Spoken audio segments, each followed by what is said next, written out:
Formal education starts in pre-primary for all school-going children around the world, although most are not enrolled in preschool.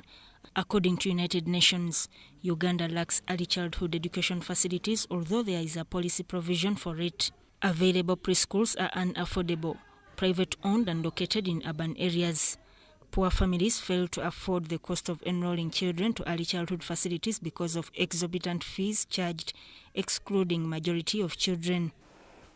Can children from poor communities and slum communities manage to pay for their own school, especially when you talk about nursery schools or daycare? So we identified that the element of ECD was lacking. Education is a basic human right and key in breaking the cycle of poverty in the society.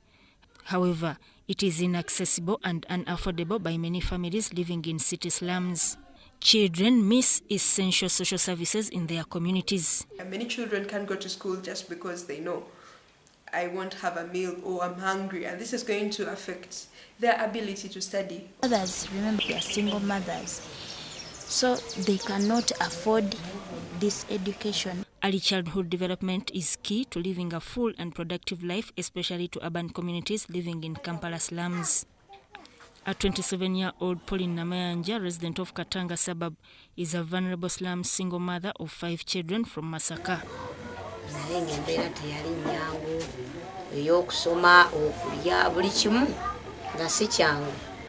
In 2016, early childhood development policy was launched to benefit children from conception to 8 years of age, but it has not yielded any results.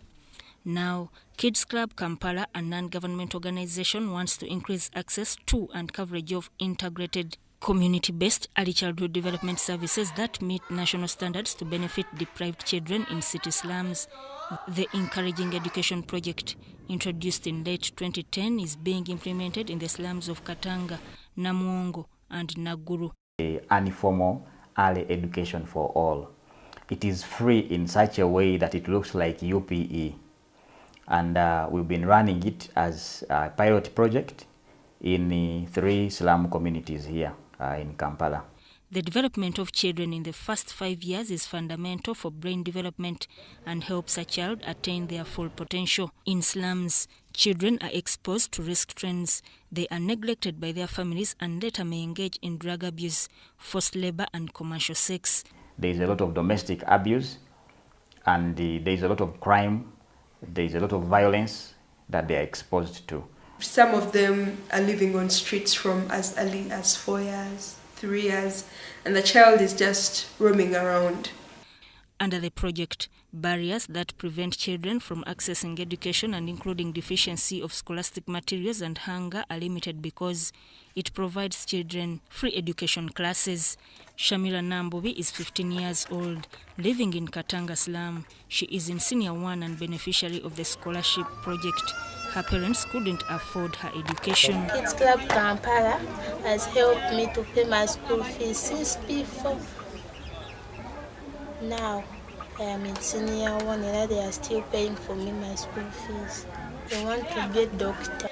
Over 1,000 children attend daily classes at the 3 community centers of Katanga, Naguru and Namuwongo, and are served a nutritious meal.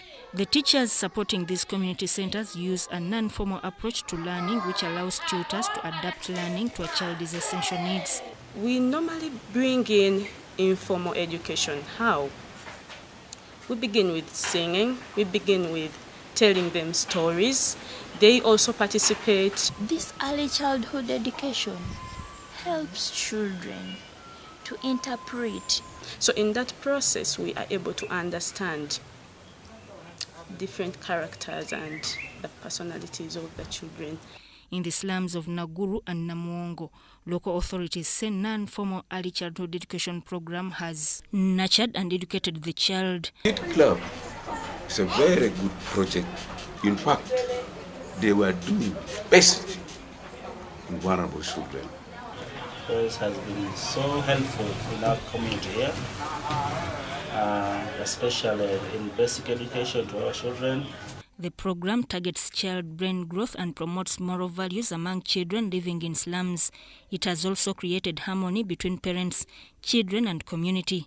A parent can really be taught by a child when they go back home. Like, mommy, this is sound, this is like that. Our parents, they have been attaining education through parents' meetings. They have also achieved knowledge of how they can handle our children. So when we engage our children in this non-formal education, we shall be able to fight corruption indirectly. A child gains social skills and learns through teachers' support in a classroom environment. Amidst challenges, the project has a huge impact and is aiming at having these children grow up with a solid educational foundation that will enable them responsible and self-reliant citizens. So no child should miss out on early childhood development, and the government should provide more ECD centers, more ECD facilities in the country.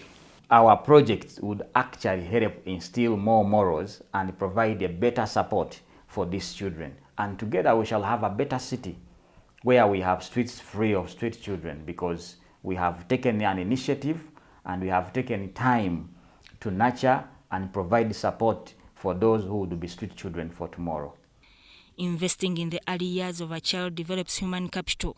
Uganda's future will depend on providing tools that produce an educated and skilled workforce. For Uganda to achieve Vision 2040, it should invest in early childhood development, educating the child, and support non-governmental groups. Robert Bwaita compiled this report.